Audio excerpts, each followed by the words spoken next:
우리에게 영원한 생명 주시고 참 기쁨을 주신 우리 주님의 은혜와 평강이 예배하는 모든 성도님들 마음에 또 가정에 넘치시기를 축복합니다.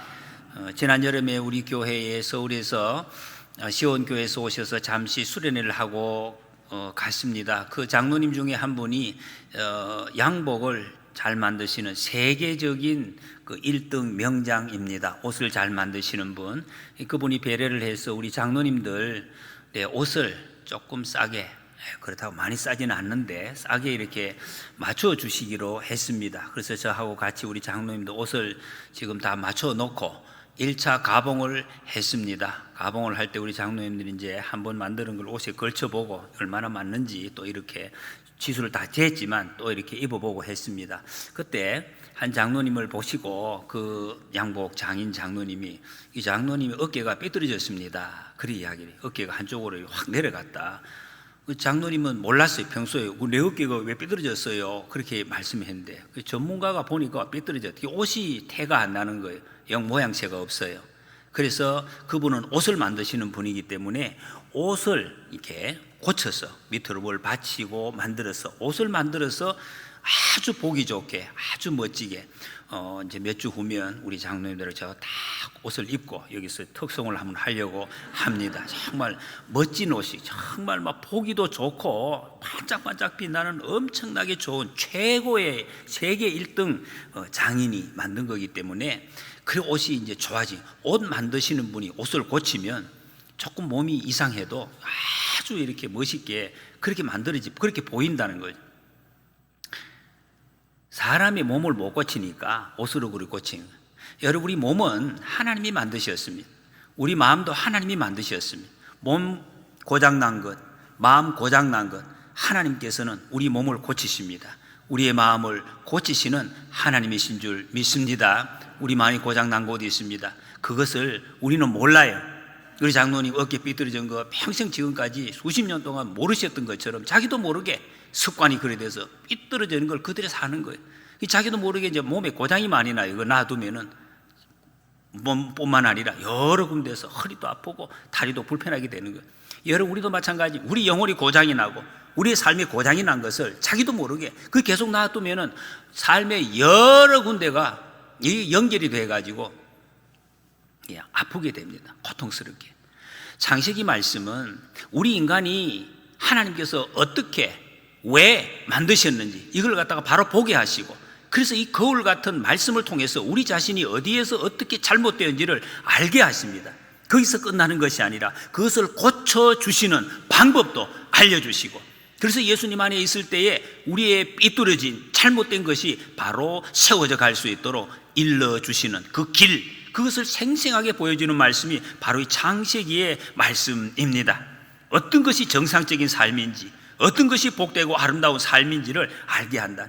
여러분, 우리가 오늘 이 말씀을 통해서 우리의 모습, 또 우리 서로서로의 모습을 보고 복되고 아름다운 삶을 잘 회복해 가시기를 축복합니다. 1절에 7절에 보면 여호와 하나님이 땅에 흙으로 사람을 지으시고 생기를 그 코에 불어 넣으시니 사람이 생명이 되니라 그랬습니다.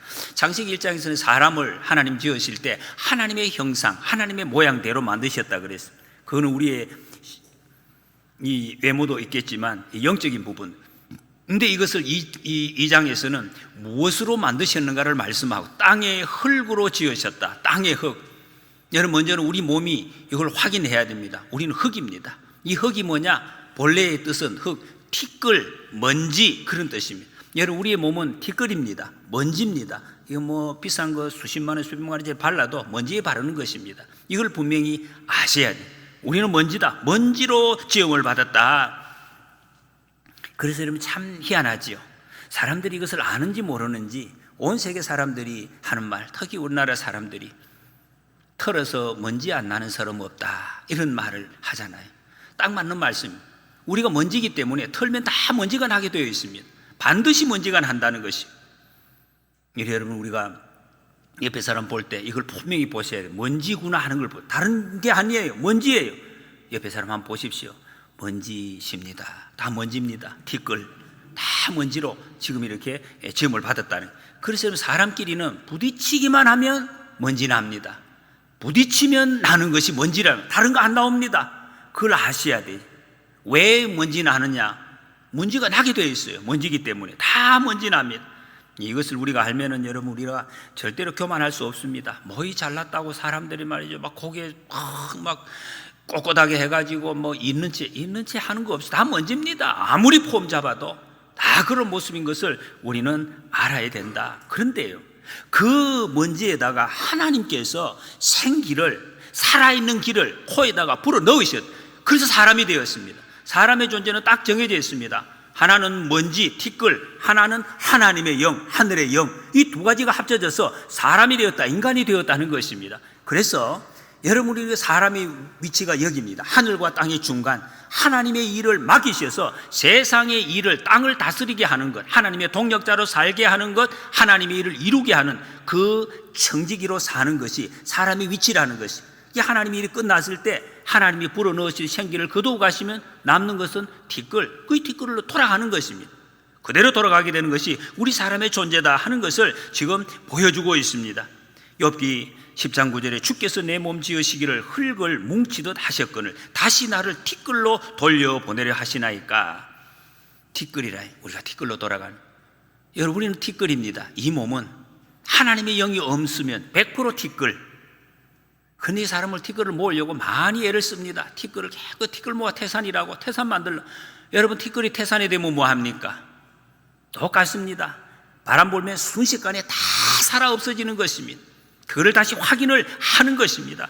그런데요, 티끌 없어지는 것만 그뿐이 아니에요. 하나님으로부터 점점 더 멀어져 가는 거예요. 점점 더 멀어져 가는 거예요. 여러분 세상에 전에 정말 없던 용어들이 요즘 얼마나 많이 생겨나고 있습니까? 그 중에 대표적인 거, 아주 심각한 것, 미세먼지, 초미세먼지. 언제 여러분 젊으셨을 때 이런 용어를 들어보셨습니까? 이게 사람이 얼마나 힘들게 합니까? 호흡을 곤란하게 하고 밖에 나가지도 못하게 하고 이렇게 지금 힘들게 합니다. 왜 생겨났습니까? 사람이 움직여서 생겨났습니다. 사람이 열심히 달려가다 보니까 가만히 있으면 안 생겨날 것을. 그래서 지금 이 미세먼지, 초미세먼지가 나타났습니다. 요즘 뉴스에 보면 여러분 전 세계적으로 저 유럽에 정말로 노래에도 나오는 그 아름다운 강이 더러워졌다. 오염이 돼가지고 사람이 들어갈 수 없을 뿐만 아니라 배를 타고도 지나갈 수 없을 정도로 아주 이렇게 오염이 된 모습. 우리나라도 마찬가지입니다. 강이 이렇게 더러워졌어요. 왜? 사람들이 그렇게 만들었어요. 여러분 우리는 하나님이 맡기신 이 지구를 아름답게 잘 가꾸어야 할 사명이 우리에게 있습니다. 그래야 우리가 행복하게 사는 줄 믿습니다. 여러분 우리 잘 관리를 해야 돼요. 하나님이 주신 땅을 갖다가 깨끗하게 쓰레기 함부로 버리면 안 됩니다. 여러분 8절에 보니까 여호와 하나님이 동방의 에덴에 동산을 창설하시고 그 지으신 사람을 거기에 두시니라. 그래요. 그냥 사람을 물건처럼 올려놨다는 뜻이 아닙니다. 우리가 흔히 표현하듯이 내 사람을 두었다, 이 말은 모든 일을 거기서 책임지고 행하도록 맡겨 두셨다, 이런 말씀입니다. 이 사람들이 이 말씀을 들으면 야, 에덴 동산 어딘가? 지금도 그런 사람이 있습니다. 이게 뭐 지금의 중동 이스라엘 근처 에덴, 이라크인가 뭐 이란인가 시리아인가 이런, 그러면서 땅을 찾아다니고 있어요. 못 찾습니다. 그거 어떻게 찾습니까? 성경이 말씀하신 그런 뜻이 아니라 하나님께서 두신 그 땅입니다. 다른 말, 에덴이라는 뜻은 기쁨, 행복이라는 뜻입니다. 행복의 동산, 기쁨의 동산, 그런 뜻입니다. 기쁨만 있는 동산이 거기는 들어가면 기쁨, 있는 사람은 계속 기쁜 것, 그 동산이 에덴 동산입니다. 티끌로 된 인간이 하나님이 숨을 불어넣으셔서 기쁨의 동산에 살게 하셨다. 이보다 완전한 환경이 어디 있습니까? 그런데 여러분 죄를 지어서 인간이 하나님과 단절되니까 그게 쫓겨나지 않습니까? 기쁨을 잃어버렸습니다. 나곤이를 잃어버렸다는 것입니다. 잃어버려서 끝이 났습니까? 그대로 원망의 동산이 되었어요. 우리의 사는 삶이 원망의 동산, 불평의 동산, 고통의 동산으로 지금 변했다는 것입니다. 그래서 남아있는 그 티끌로 살다가 티끌로 돌아갈 수밖에 없는 참 비참한 인생으로 변했다 하는 것을 이렇게 말씀하고 있습니다. 그런데 여러분, 하나님께서 인간이 에덴을 잃어버린, 쫓겨나는 그때부터 쫓겨났구나, 그렇게 끝나지 않았습니다. 하나님이 지으신 인간을 버리지 아니하시고 그때부터 다시 에덴을 회복할 수 있는 계획을 세우시고 계속해서 지금 주님이 이루어 오셨습니다. 하나님 그리고 예수님을 보내셔서 에덴을 회복하셨습니다. 그래서 우리 예수님 기다리고 있습니다. 예수님, 에덴을 회복해 주신 예수님. 요한복음 15장 11절에 내가 이것을 너희에게 이르면 내 기쁨이 너희 안에 있어 너희 기쁨을 충만하게 하려 함이라. 여기서 있는 기쁨이라는 말은 우리가 얼핏 생각하는 것은 뭐 맛있는 거 먹어서 그런 거 아니에요. 원래의 기쁨, 에덴의 기쁨, 말할 수 없는 기쁨, 이 기쁨을 완전히 회복시키기 위해서 예수님이 오셨다. 그것을 밝혀주고 있습니다. 예수님께서 우리를 구원하신 것 바로 이겁니다. 이 기쁨을 회복시키, 구원이 기쁨을 회복하는 것이고 에덴의 회복과 같은 말입니다. 이걸 해주셨다. 시간을 초월해서 영원히 사는 기쁨을 우리에게 회복시켜 주셨다는 것입니다. 그래서 저는 구원받은 자의 찬송이 이 기쁨을, 오 이 기쁨 주님 주신 것, 할렐루야 영광 찬송하게, 하나님 주신 기쁨을 우리에게 회복시켜 주신 것입니다. 여러분, 그래서 하나님이 이제 우리에게 주신 일은 이것입니다. 이 땅에 우리가 하나님의 영이 있을 때, 이 티끌이 살아있을 때, 이때 우리는 결단해야 될 것이 있습니다. 그게 뭐냐? 티끌로 살다가 티끌로 완전히 망할 것인지, 하나님의 영으로 영원한 생명을 얻어서 하나님 나라에서 영원히 살 것인지, 이건 우리의 선택입니다. 저절로 가는 것도 아니에요. 강제로 가는 것도 아닙니다. 우리의 선택을 우리에게 맡겨주셨습니다. 결단해야 된다는 것입니다. 호흡이 붙어 있는 동안에, 그리고 이 시간 동안에 본래의 목적, 하나님이 이렇게 만드신 이 목적대로 살아가는 것이 인간에게 가장 큰 행복이다. 그거 가르쳐 주고 있습니다. 사람의 제일 되는 목적은 하나님을 영화롭게 하며 영원토록 그분을 즐거워하는 것이다. 이 일을 행할 때 우리는 가장 복되고 만족한 기쁨의 삶을 살 수 있다. 이것을 알려주고 있습니다. 예수님 그거 알려주기 위해서, 그 길로 인도하기 위해서 우리에게 오셨습니다. 여러분, 지금 연세에 많이 드신 분도 계시잖아요.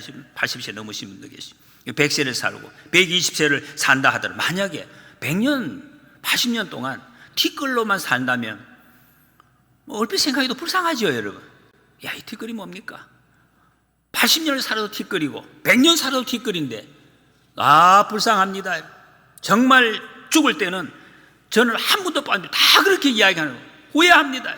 살아온 시간, 티끌로 살아가면 반드시 후회하죠. 눈물 흘립니다.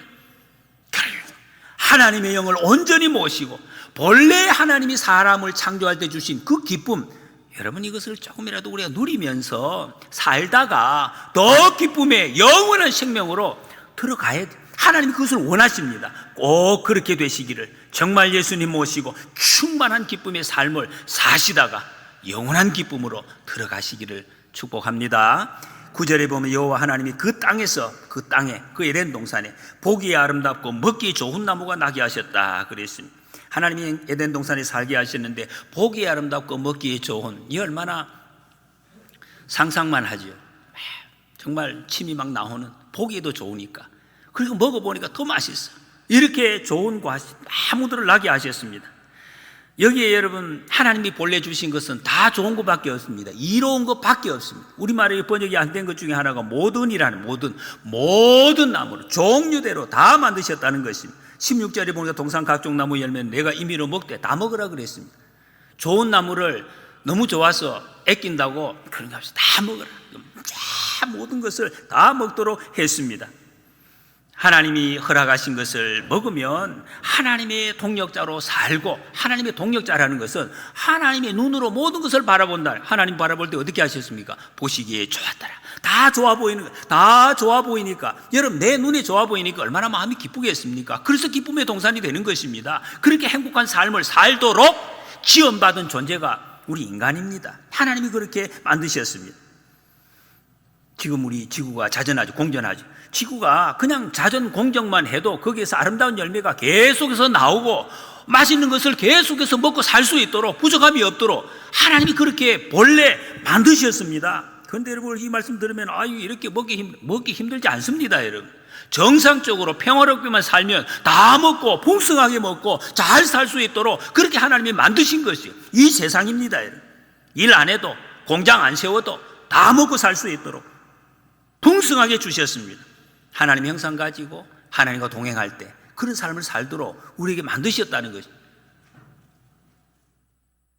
그리고 동산 가운데 생명나무도 만드셨습니다. 생명, 말 그대로 생명, 먹으면서 사는, 영생하는 이 나무를 만드셨다. 여러분, 이 나무는 그 후에 다시 이제 여기 못 먹도록 나중에 합니다. 죄를 지은 다음에. 근데 천국에 가도 있습니다. 똑같은 나무가. 요한계시록 22장에 보면 강좌 위에 생명나무가 있어 12가지 열매를 맺되 달마다 그 열매를 맺고 잎사귀가 만국을 치료하기 위하여 있더라. 사시사철 12종류 열매가 겨울도 필요 없어요. 우리는 뭐 가을에 열매 맺힌다 아니에요. 뭐 봄에도 여름에도 계속 맺히는 거예요. 그것을 다 먹고 생명수 강에 이파리만 먹어도 몸이 치료가 된다. 다 치료되는. 여러분, 그래서 허리 지금 많이 아프신 분들, 이빨 아프신 분들 조금만 참으세요. 걱정하지 마십시오. 한국에 가면 여러분 이파리만 먹어도 다 뭐 완전히 온전한 모습으로 다 회복이 됩니다. 얼마나 기대가 됩니까, 여러분? 그러니까 조금 아파도 너무 걱정하지 마. 그냥 며칠만 참으시기 바랍니다. 다 낫습니다. 온전하게 됩니다. 할렐루야. 여러분, 여기 말씀을 하셨습니다. 기대해야 됩니다, 이 천국을. 그리고 선악을 알게 하는 나무도 있더라. 그래, 선악을. 이게 유명한 나무 아닙니까? 여기 보니까 앞에 여러 많은 나무들이 있죠. 그런데 사람들의 머릿속에는 제일 머릿속에 남는 것이 이 선악을 알게, 소위 선악과, 이것만 지금 머리에 기억이 많이 남죠. 예수 안 믿는 사람들도 선악과 이 나무를 알고 있습니다. 왜 이렇게 유명하게 되었습니까? 제가 보기에는 말씀을 다시 읽어보니까 이게 유명한 나무도 아니에요. 신경 쓸 필요가 없는 나무였습니다. 전혀 도움이 되지도 않고 관심 가질 필요가 없는 나무인데 왜 이렇게 사람들에게 관심을 많이 가지고 이렇게 신경을 많이 쓰는 나무가 되었을까? 아름답고 좋은 나무 많습니다. 생명나무도 있습니다. 이 사탄이 이 나무를 이용을 해가지고 이 사람을 타락하게 만든 이 나무, 어떻게 보면은 인간식으로 말하면 이 나무 때문에, 그런 건 아니지. 아닌데 사람은 이 나무 때문에 결국 아담이 에덴에서 쫓겨나게 됐다는 것 아닙니까? 그래서 유명하게 되었습니다. 사람들이 자꾸 많은 질문을 합니다. 저도 어릴 때 그런 생각을, 이상하다, 이거 하나님 좋으신 분인데 왜 에덴 동산에 나쁜 나무, 이 사람 먹으면 죽는 거, 왜 이걸 왜 만드셨나? 안 만드시지. 안 만드시고 좋은 거면. 그러면 안 좋을까? 안 만들면 안 되기 때문에 하나님 만드셨죠. 하나님 나쁜 분이 아닙니다. 우리에게 좋으라고 이 나무를 만드셨다는 것입니다. 사람들은 그런데 계속해서 그런 질문을 합니다. 오늘날도. 왜 만드셨는가? 하나님은 우리를 사랑의 대상으로 만드셨기 때문입니다. 사랑해서 만드셨다. 이해가 되십니까? 이거 이해할 문제는 사실은 아니에요. 그냥 믿어야 할 문제입니다. 사람이, 하나님이 여러분 우리를 노예로 종으로 만드시다면 로봇으로 만드시죠. 이런 질문도 못하게. 로봇이 질문합니까? 띵 하고 뭐 이제 따라 하는 거죠. 그러면 되지. 하나님은 우리를 그리 만드시지 않으셨습니다. 욥기 22장 2절에 보면 사람이 어찌 하나님께 유익하게 되겠느냐? 사람은 여러분 하나님을 유익하게 할 수가 없습니다. 잘 기억하시기 바랍니다. 사람이 내가 충성해가지고 헌금해가지고 여러분 기도하실 때 우리가 물론 마음은 알아요. 마음은 알지만 우리가 하나님을 위해서 내가 무엇을 하게 해 주십시오, 그런 기도는 바른 기도가 아니에요. 우리는 하나님을 위해서 할 수 있는 게 없어요. 어떻게 기도해야 되느냐? 부족하지만 하나님 나를 써주시옵소서. 직분을 받았는데 하나님 내가 할 수 없는데 하나님께서 나를 써주시옵소서. 감당할 수 있도록 인도해 주시옵소서. 길을 보여주옵소서. 그렇게 기도하는 것이지, 하나님 내가 힘을 막 얻어가지고 열심히 막 헌금해가지고 열심히 충성해가지고 하나님의 나라를 내가 못 세웁니다. 여러분, 우리는 하나님께 유익될 게 없습니다. 그 분명히 말씀을 하셨습니다. 사랑하니까 우리에게 다 주셨습니다. 왜? 누리게 하기 위해서. 여러분, 우리가 누리는 데 필요한 게 바로 이겁니다. 경계선. 경계선이 없으면 못 누립니다. 사랑도 없어요. 경계선이 있기 때문에 누리는 것이고 사랑이 있는 것입니다. 하나님의 하나님 되심, 하나님이 나를 만드셨다는 것을 알아야 누릴 수가 있다는 것입니다. 하나님을 창조주시고 나는 피조물이다, 하나님 앞에 순종해야 될 피조물이다 하는 것을 알 때 그게 누림이 있는 것입니다. 사랑도 있는 것입니다. 이 경계선이 없으면 사랑 없어요. 누림도 없습니다. 아버지, 자식, 여러분 아버지와 자식 관계에 어떤 것이 있습니까? 자식이 말이죠. 자식이 자식의 아버지가 아버지로 인정하지 않으면 어떻게 됩니까? 없어요. 사랑도 없고 누림도 없습니다. 그 모든 공급이 끊어지는 거예요. 끝입니다. 그것은. 그렇지 않습니까, 여러분? 그런 것이죠. 회사에서 여러분 요즘 이 사회에서 자꾸 무슨 이렇게 사원, 회사에는 사원이 있고 또 이렇게 사장도 있고 대표도 있지 않습니까? 근데 자꾸 사원들이 요즘은 대표 당신이 뭐냐, 당신이나 나는 똑같은 거 아니냐, 월급도 같이 받아야 되지 않느냐, 뭐 이런 식으로 주장하는 분들도 있어요. 그건 아니에요, 여러분. 그것은 사장은 사장이고 사원은 사원이죠. 그러니까 그 선을 지키면서 서로 존경하고 화합하는 이런 관계가 되어야 되지, 똑같아 하면 안 돼요. 똑같지 않아요, 여러분. 사람은 다 달라요. 다 하나님이 주신 직분도 다른 것입니다. 존경과 사랑이 있는 것이다, 그런 말입니다. 그리고 두 번째는 이 선악과를 만든 목적은 하나님과 연결하기 위해서. 여러분, 이게 없으면 연결이 안 돼요. 연결이 안 돼요. 성경의 퓨즈처럼 확인을 해야 돼. 끊어질 수가 있으니까. 하나님을 매일매일 바라보고 기억을 해야 연결이 되죠. 언제 끊어질지 모르잖아요. 장로님 어깨 돌아간 거죠. 언제 돌아간지 몰라요. 그것처럼 그걸 확인해야, 내가 돌아갔는지 안 돌아갔는지, 끊어졌는지 연결되어 있는지 이걸 확인하라는 것입니다. 자가검진 키트. 지금 코로나로 지금 고통하시는 분 계시죠? 집사님, 힘내시기 바랍니다. 이게 어떻게 아느냐? 자가검진 키트로 검사를 하니까 알잖아요. 모르면 이게 왜 아픈지 모르지요. 그걸 알아야 이제 또 격리도 하고 치료를 해나가는 건 아닙니까? 그것입니다. 나 자신을 바라볼 수 있는 거, 이게 지금 하나님의 말씀입니다. 성경 말씀을 읽어야 자기를 알 수가 있으니. 내 자신이 보여집니까? 이러면 세상에 안 보여집니다. 말씀을 읽어야 돼. 내 마음이 하나님과 소통되고 있는지, 먼지가 다 쌓여가지고 막 소통도 안 되고 하나님은 뭐 움직이는데 나는 전혀 떨림이 없고 이런 거, 그러면 이게 아무것도 누림이 없으니까 그거 깨닫게 하시려고 선악과를 주신 것입니다. 그리고 자유의지를 주신 것이 자유의지. 여러분, 사람을 자유를 얼마나 다 원합니다. 나 자유하고 싶다고, 막 강제로 안 달라가고 싶다고, 그런 얼마나 요구합니까?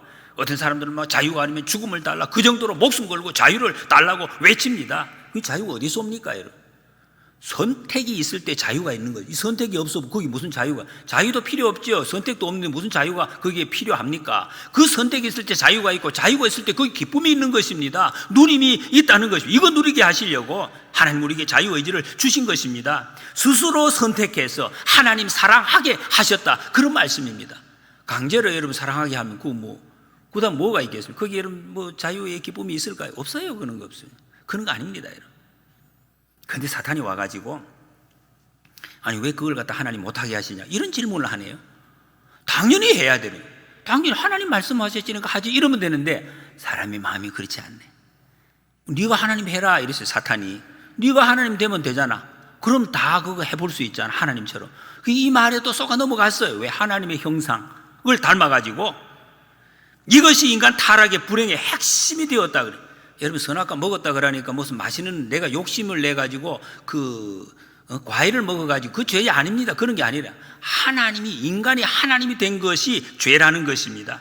여기 창세기 3장 5절에 너희가 그것을 먹는 날에는 너희 눈이 밝아져 하나님과 같이 되어, 그래서 하나님과 같이 되는 거, 이게 죄라는, 선악을 알 줄을 하나님이 아심이라 그래서 뱀의 꼬임에 넘어가가지고 선악과 따먹게 되는데 두 가지 결과가 나왔습니다. 그대로 하나님이 되었어요. 자기가 하나님이죠. 인간이 하나님이 되었다는 것입니다. 이제 남들은 자기대로 판단하는, 그리고 선악을 분별할 줄 알게 돼요. 근데 제대로 못하게 돼요. 분별은 하는데 판단하게 돼요. 그렇게 살게 되었다는 것입니다. 여러분, 이렇게 돼서 인간이 파탄 났습니다. 인간의 삶이 이때부터 다 무너졌다는 것. 기쁨의 동산이 사라졌습니다. 아무리 기쁨을 찾으려고 해도 기쁨이 없어요. 판단하니까. 하나님이 만드신 세계는 다 좋았습니다. 보시기에 좋았습니다. 그리고 판단할 게 없죠. 다 좋은데 어떻게 판단할 게 있습니까? 찬송과 경배만이 있었습니다. 근데 판단하게 되니까 이것이 다 사라졌습니다. 하나님 만드신 산도 아름답고, 겨울에 내리는 눈도 너무너무 아름답지 않습니까? 비가 내려도 아름답습니다. 단풍도 아름답고 다 아름답습니다. 하나님 만드신 사람, 여러분, 사람을 하나님이 우리를 만드셨는데 다 아름다운 거예요. 너무 아름다워요. 입술도 아름답고, 눈빛을 봐도 반짝반짝 아름답고, 코도 아름답고, 다 아름다운 거예요. 근데 그걸 아름답게 안 보게 됐어요. 판단하게 됐어요. 이걸 따먹고 나서 그 다음에 어떻게 됐습니까? 내가 하나님이 됐어요. 자기가 기준이 된다는 것이죠. 내가 기준이 됐어요. 하나님이 아무리 아름답다고 했는데도 내가 싫으면 싫은 거예요. 그래서 뭐 다 온갖 이야기를 합니다. 그냥 당신 말투가 왜 그래? 에? 목사는 왜 그런 말투로 해? 머리 스타일을 왜 그래? 양말을 왜 거기다 벗어나? 차를 왜 거기다 주차해? 전부 판단하는 것이, 전부 다 그것이 뭡니까? 본란, 악, 불평, 뭐 이런 것이 계속해서 만들어지는 것이 먼지를 일으킵니다. 자기중심주의, 이기주의, 내 마음에 안 들면 뭐 다 싫어, 하나님도 싫어, 이렇게 살게 되었다는 것입니다. 이게 여러분, 선악과를 먹어가지고 나온 결과입니다. 그 다음에 오는 게 있어요. 거기서 끝나지 않아요. 성경에 보면 이 악인들이 그 다음에 나오는 게 패거리입니다. 악인들끼리 똘똘 뭉치는 것이, 우리가 나비가 얼마나 좋아. 그런 말은 착한 사람들은 안 해요. 꼭 악인들이 하는 거예요. 그게 모아가지고 잠언 1장에 보십시오. 우리가 악인들이 하는 말이 딱 정해지고 우리끼리요. 숨었다가 구더기를 파가지고 자기 놓은 거, 그러냐 통으로 삼키자, 보화를 빼낼까, 이런 이야기를 한다는 것입니다. 자기를 내세우는 거예요. 결과가 뭐냐고 마지막에 싸움입니다. 전쟁입니다. 러시아 보세요, 여러분. 왜 가만히 있는 나라에 칼을 들고 총을 들고 포탄을 들고 쳐들어가서 그 비싼 돈을 먹을 양식을 가지고 거기다 왜 쏟아붓느냐 말이에요. 참 할 일이 없어도 얼마나 없으면 그런 짓을 인간이 버리는가 하는 것이죠. 17절에 보면 내가 먹는 날에는 반드시 죽으리라 하시니라 그랬어요. 하나님은 우리를 만드셨지만 시간도 만드셨습니다. 시간 속에 살게 하죠. 시간 속에 살면 판단을 할 수가 없습니다. 판별할 수가.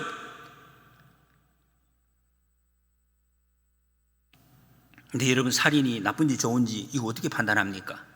살인이 좋은 겁니까? 나쁜 겁니까? 당연히 나쁜 거죠. 그렇습니까, 여러분? 시간하게 있는 사람은 그게 판단이 안 돼요. 우리나라 사람이 사람을 죽인 사람을 보고 호국, 열사, 영웅으로 이름을 길이길이 남깁니다. 일본 사람은 테러리스트라고 합니다. 죽어야 마땅할 사람, 이렇게 이야기를 하는 거예요. 그럼 어느 것이 맞습니까? 우리가 판단할 수가 없는, 그러기 때문에 나는 맞고 너는 틀리다, 다 그렇게 이야기해요. 내가 맞는 거 아니냐 말이에요. 네가 틀리다고 투쟁합니다. 만인에 대한 만인의 투쟁. 그래서 지금 우리 사회 보십시오. 계속 막 들고 일어나 뭘 내놓으라고 계속 막 띠를 두르고 막 장구 치고 계속 싸우는 거예요. 끝까지 싸우는 거예요. 먼지만 그냥 털리고 있습니다. 또 어떤 사람들도 점잖게 나는 뭐 틀렸다고 말 안 했어. 말 안 하면 답니까? 마음이 이미 틀렸다고 결정을 했는데, 결국에 아담이 뱀의 꼬임에 넘어가서 하나님 명령을 어깁니다. 반드시 죽으리라 했는데 죽었습니까? 숨이 안 끊어졌어요. 여러분, 성경에서 죽음이라는 말은 하나님과의 관계가 끊어지는 것이, 성령의 역사가 없어진다, 그 말하고 똑같습니다. 성령의 역사가 있어야 하나님 말씀하시면 나도 같이 반응을 하는데 그 반응이 없어졌다, 끊어졌다는 것입니다. 이게 바로 죽었다, 이런 말입니다. 하나님 우리에게 선택을 주신 것, 자유의지를 주셔서 정말 기쁨을 누리게 하기 위함인데, 이걸 아담이 선악과를 먹고 나서, 이 열매를 먹고 나서는 그것이 없어졌다는 것입니다. 선악을 알게 되고 그때부터 판단하기 시작했습니다. 뿌리 깊은 원죄가 바로 이것이 원죄. 판단의 습관이 우리 속에 뼛속 깊이 새겨져 있습니다. 저나 여러분들이나 지금 여러분 보십시오. 판단이 됩니까? 받아들여집니까? 긍정이 됩니까? 다 판단. 저 왜 저러냐 말이에요. 응? 왜 뭐 졸고 있냐 말이에요. 왜 저러고 뭐 이러고 뭐 계속 그러고 있습니다. 여러분, 우리가 정말로 이 구원을 바르게 누리려고 하면 판단에서 벗어나야 돼요. 근데 이게 우리 마음대로 안 됩니다. 어렵습니다. 안 돼요. 내가 판단을 아무리 안 하려고 해도 눈만 뜨면 판단이 되는 것을 어떡합니까? 죄가 우리 속에 가득 차 있기 때문에. 그래서 예수님 보내셨습니다.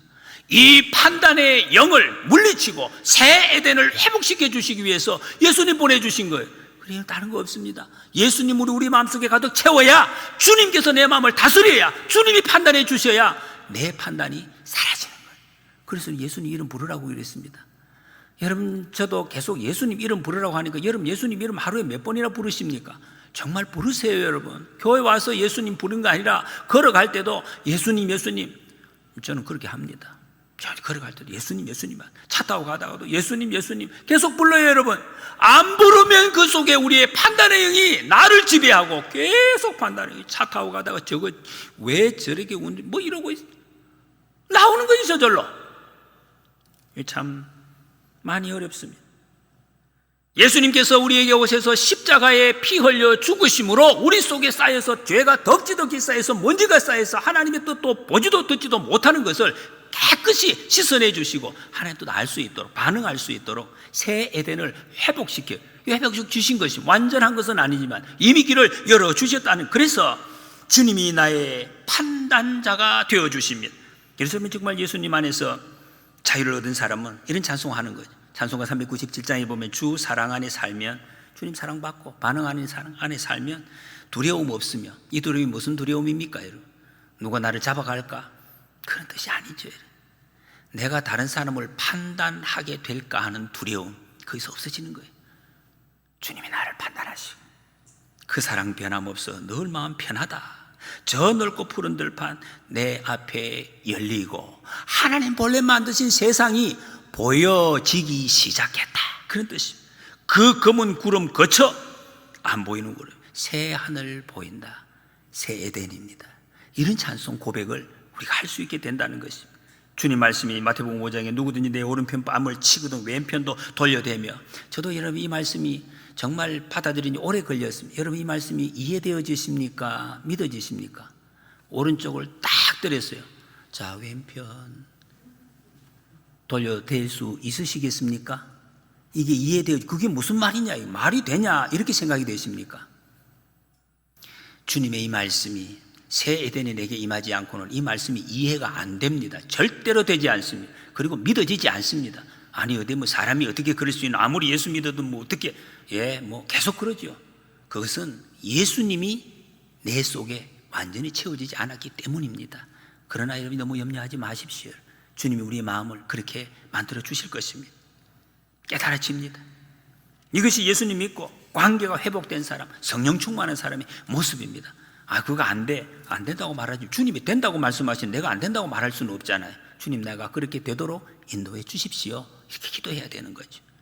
요한복음 8장 15절에 너희 육체를 따라 판단하는 나는 아무도 판단하지 아니하노라. 만일 내가 판단하여도 내 판단이 참되니 이는 내 혼자 있는 것이 아니요 나를 보내시니가 나와 함께 계십니다. 예수님도 판단하지 않는다고 그랬어요.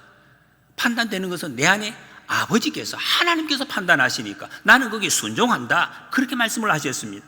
여러분, 우리 가정에서도 교회에서도 일터에서도 정치판에서 너 왜 그렇게 하느냐?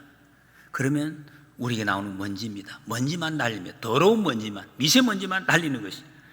어디 가서도 우리는 판단하는 것은 우리가 할 일이야. 구원받은 사람이 할 일은 아닙니다. 음식점에 가서 여러분 음식 맛있다고 이거 있니 없니 할 필요 없습니다.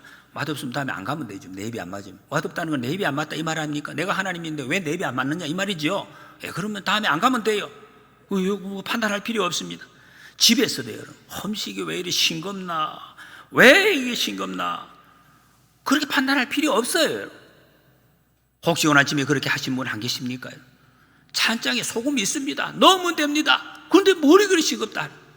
왜 말이죠? 몇 년 요리했는데 실력이 뭐 이것밖에 안 되나? 그럴 필요가 없는 것입니다. 그런데 왜 그런 말을 우리가 하느냐 말이에요. 왜 먼지를 갖다가 그렇게 날리느냐 하는 것입니다. 그런데 여러분, 이 판단해가지고 도움되면 얼마나 좋겠습니까? 판단의 결과는 우리가 매일 느끼고 있습니다. 여러분, 판단해서 어떤 결과를 느끼셨습니까? 힘 빠집니다. 몸의 힘도 빠지지만은 영혼의 힘이 빠져요. 여러분, 판단하는 사람의 영적인 힘이 얻을 수가 없습니다. 하나님을 찬송할 수가 없어요. 하나님의 선한 일을 할 수가 없어요. 저도 그렇고 여러분도 그렇고 경험 많이 했습니다. 판단 실컷 내는데 거기 찬송이 나옵니까? 사랑을 할 수가 없습니다. 아무 능력이 없습니다. 그리스도의 능력이 사라지는 거예요. 그것밖에 없습니까? 얼굴의 광채 사라집니다. 눈동자가 흔들립니다. 불안합니다. 두려움이 있습니다. 한번 보십시오, 옆에 분들. 여러분, 우리는 다 이런 판단을 하기 때문에 다 지금 흔들려요. 눈동자가 흔들려. 얼굴의 광채가 사라지고 있어요. 그러나 주님께서 회복시키실 줄 믿습니다. 그리고 예수님 오셨기 때문에, 우린 예수님 모시고 가기 때문에. 여러분, 사람을 볼 때 눈동자가 흔들리지 않고 광채가 나면서 이 사랑의 말을 할 수 있는 여러분, 이런 자리로 우리를 인도해 달라고 기도하시기 바랍니다. 왜 여러분, 우리는 뒤로 다니는 사람 아닙니다. 그 어둠 가운데 헤매는 사람이 아닙니다. 광명 아래 대낮에 걸어가는 사람이 우리 예수님 믿는 사람입니다. 그래서 여러분, 구원받은 자의 자유함, 기쁨, 판단하면 없어지는 예수님 무시라는 것입니다. 그렇다고 해서 여러분, 하나님께서 그 사랑의 대상을 그러면 너 지옥 가라 그렇게 말씀하지 않습니다. 절대로 그렇게 하지 않습니다. 하나님 우리 사람을 지으시고 너무 좋아하셨습니다. 하나님 우리 없으면 슬퍼하십니다. 성령님이 슬퍼하신다 그래요. 우리를 슬퍼하시고 우리를 반드시 회복시키시고, 그래서 영생 생명나무를 주셨습니다. 생명나무, 이 말은 먹으면서 사는 거, 이게 바로 영생입니다. 영생을 우리에게 약속을 한 영원한 사랑이다, 그런 말씀입니다. 선악과 먹고 맡겼던 생명나무 우리에게 다시 허락해 주셨습니다. 그분이 예수님이십니다. 그 예수님 우리는 오셨고 다시 기다리고 있습니다. 요한복음 6장 35절에 예수께서 이르시되 나는 생명의 떡이니 내게 오는 자는 결코 줄이지 아니할 터이요. 예수님 먹으면, 예수님 오시면 생명이 우리에게 계속해서 솟아난다, 채워진다. 그리고 여러분 조만간에 우리가 천국에 가면 이 생명나무 열매 먹고 완전한 모습으로 회복될 것입니다. 우리는 부활할 때 육체도 부활합니다. 영혼만 부활하는 것이 아닙니다. 고린도전서 15장 44절에 육의 몸으로 심고 신령한 몸으로 다시 살아나나니 육의 몸이 있은즉 또 영의 몸도 있느니라 그랬습니다. 여러분 예수님 믿고 따라가면 지금 우리가 부족해도 절대로 지옥 가지 않습니다. 주님께서 우리를 반드시 회복시키, 이 땅에서도 살 때도 잘 먹게 하시고 잘 살게 하시고 하나님이 지켜주십니다. 믿으시기 바랍니다. 이게 주님의 약속입니다. 예수님을 모르면, 예수님을 받아들이지 않으면 돈 아무리 많아도 여러분 이 빈곤의 영에 사로잡혀서 삽니다. 남을 못 도와줘요. 도와주려면 손이 떨려요. 여러분 어떻게 도와주려고 해서 손이 떨리십니까? 이게 안 떨리십니까? 손이 좀 떨리면은 빈곤의 영이 나를 지금 사로잡고 있는 거예요. 여러분 돈이 얼마나 지금 있으십니까? 많이 모아 놓으셨습니까? 없어요. 없다고 하는 사람들이 많아요. 거의 대부분이. 여러분 그러나 우리 돈 많습니다. 우리나라가 객관적으로 지금 우리나라 다 통계가 나오잖아요. 세계 나라 중에 굉장히 우리는 돈을 많이 가지고 있어요. 그거를 여러분 하나님의 예수 그리스도의 영이 우리 속에 거하면 빈곤의 영에 사로잡히지 않습니다. 이 세상에 살 때 나의 우선순위를 어디에 둘 것인지 그걸 알고 있습니다. 내가 아무리 빚이 아무리 많아도 쓸 것을 씁니다. 가난한 자를 도와주고, 그리고 우리 다음 세대를 위해서 쓰고, 또 하나님의 선교에 위해서 돈을 내놓습니다. 내가 어떤 식으로인지 헌신을 하게 된다는 것입니다. 내 아무리 돈이 많이 쌓아놔도 이런 빈곤의 영에 사로잡히면 없어요. 내가 좀 더 모아놓고 뭐 1억은 10억은 모아놔야 그 다음에 어떻게 내가 헌금을 하든지 선교를 하든지 하죠. 아직은 없어요. 이제 그러는 거죠. 계속 그러다가 이제 티끌 먼지로 사라지는 거죠. 여러분 우리는 그렇게 살아서는 안 됩니다. 예수 그리스도로 옷 입고 구원받은 사람, 하나님의 시선으로 모든 것을 바라보며 참된 그게 기쁨이 있습니다. 그리고 자유함을 누리면서 살아가는 것입니다. 여러분 우리가 말씀을 정리합니다. 우리는 부패한 먼지투성인 것을 먼저 알아야 돼요. 그래서 먼지투성이 있으면 부딪히면 안 됩니다. 서로 사랑으로 감싸 안아줌. 그럴 때 거기서 에덴이 점점 확장이 될 것입니다. 교회가 에덴이 되어야 되고 가정에도 에덴의 회복이 여러분 있어야 됩니다. 예수님께서 그걸 그대로 보여주셨습니다. 십자가에서 예수님 조롱하고 침뱉고 창으로 찌르고 못 박아 죽이는 그 사람들, 너무 많이 들었죠. 이 말씀을 여러분. 그 감동도 별로 없습니다. 이 중에 여러분 한 개만, 침 뱉는 것만, 여러분 얼굴에 침 한 뱉임을 당해 보셨습니까? 평생 잊을 수 없을 것입니다. 견딜 수가 없어서 아마 창 안 찔러도 죽는 사람도 있을 수가 있어요. 예수님 다 당했습니다. 그러면서 예수님이 이렇게 기도하셨습니다. 누가복음 23장에 아버지 저들을 사하여 주옵소서. 자기들이 하는 것을 알지 못함이니이다 말씀하고, 그리고 우리에게 부탁하셨습니다. 로마서 12장에서 내 원수가 줄이거든 먹이고 목마르거든 마시게 하라. 그리함으로 그 숯비를 너머리에 쌓아 놓으리라 말씀했습니다. 원수를 여러분 가장 내 마음속에 부글부글 끓는, 저거는 도저히 안 된다, 그런 원수를 먹이라고, 맛있는 거 사주고 맛있는 물도 마시게 하고 그렇게 하라. 주님 말씀하시죠. 우리 예수 믿는 사람입니다. 예수님 따라가는 사람입니다. 그게 복된 삶입니다. 여러분 이 말씀은 믿음의 문제입니다. 깨달음의 영역, 우리가 어떤 방법상이 아닙니다. 우리가 여러분 이 말씀이 믿어지면 성경의 모든 말씀이 내게 다 용이됩니다. 믿어집니다. 그래서 이 시간 우리가 해야 될 건 다른 게 아니에요. 선악과가 그렇구나 설명하는 게, 이해하는 것도 아닙니다. 하나님 이 말씀이 내 마음속에 이해되어지게 하시고 믿어지게 해 주십시오. 그렇게 기도하십시오. 그래서 이 말씀이 믿어지면 우리의 삶에 이게 참된 기쁨이 그때부터 시작이 될 것입니다. 하나님의 자유가 있을 것입니다. 우리 눈이 열려질 것입니다. 세상의 모든 것이 아름다움이 보여질 것입니다. 여러분 우리 마음에 그럴 때 두려움과 어둠이 물러가고 기쁨과 감사가 넘치게 될 것입니다. 이 복을 누리시기를 축복합니다.